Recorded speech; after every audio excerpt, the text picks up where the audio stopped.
Last technique we're going to look at is the adverbial prepositional phrase. Like I've previously stated, this one and the adjective prepositional phrases are the two most difficult grammar structures that I'll be teaching you this year. So this is really, really similar to the adjective prepositional phrase, so you have to be careful with this. So in an adverbial prepositional phrase, we're looking at verbs, adjectives, and adverbs, okay? So we have part of a sentence, a verb, an action word, an adjective, a describing word, or an adverb, words that typically end in ly, plus the adverbial prepositional phrase, and then the rest of the sentence. So let's take a look at some of the examples to better clarify this for you.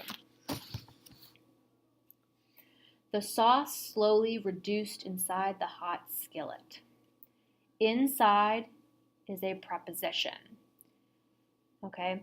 It is describing the word reduced. Now, when you're talking about cooking, reducing a sauce just means that you thicken it up by leaving it on the burner for longer.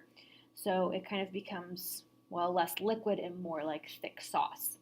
So where is it being reduced? Inside the hot skillet. So inside the hot skillet is our adverbial prepositional phrase. Inside is the preposition. Remember when we talked about prepositions, think of Snoopy and the doghouse. Snoopy can be in the doghouse, on the doghouse, behind the doghouse, under the doghouse if he wants to dig. So prepositions, think Snoopy in the doghouse. Random strangers walked into her house when she threw the party. Okay, so into is the preposition, talking about the word walked. Walked is a verb. All right, where did the random strangers walk? Into her house. Into is the preposition. Before Holly was born, I used to kneel in the dirt and pray under the soulless sunflower heads that line the back of our garden. Catholic 5. All right, now this one's pretty great because this also combines a previous technique that we've learned, the DCIC with subordinating conjunctions, before Holly was born, comma, and then we have our independent clause, before being a subordinating conjunction.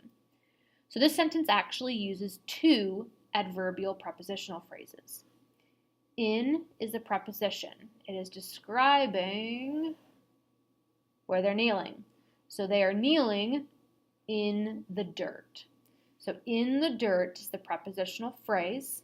In is before the word kneel, which is a verb.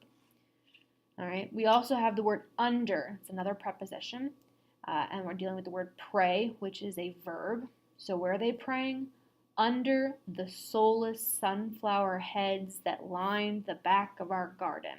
So this one actually has a really long prepositional phrase, and that's perfectly fine. But just keep in mind that under is the actual preposition. So when dealing with adverbial prepositional phrase, if the prepositional phrase comes after a verb, adjective, or adverb, that makes it an adverbial prepositional phrase.